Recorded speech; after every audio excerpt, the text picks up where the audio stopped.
তোমার স্বামী যে কত কষ্ট করে তুমি যদি দেখতা, জীবনে স্বামীর সাথে চোখও গরম করে তুমি তাকাইতা না।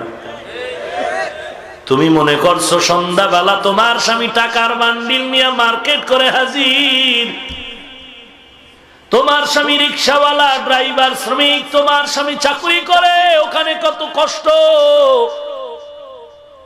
কত মাঝে মাঝে ঝগড়া করে, কত কিছু বকা বাদ্য শুনে। একমাত্র কারণটা কি মা? তুমি বুঝলা না, তোমার স্বামী তার জন্য এত কষ্ট করত না। একটা মানুষ যদি একা একা চলার চিন্তা করে, কারো পাও ধরে চলা লাগে না, স্বাধীনভাবেই চলতে পারে কিছু টাকা জমা করে।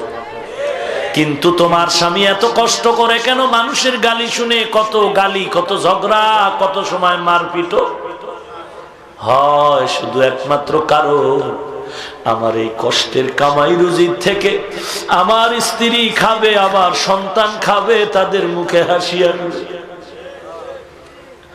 ও আম্মা জান,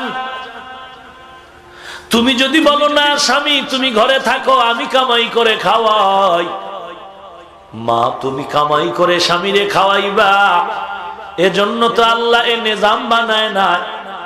তুমি যতই কামাই করবা, এই কামাইয়ের মধ্যে কোনোদিন বরকত আসতে পারে না।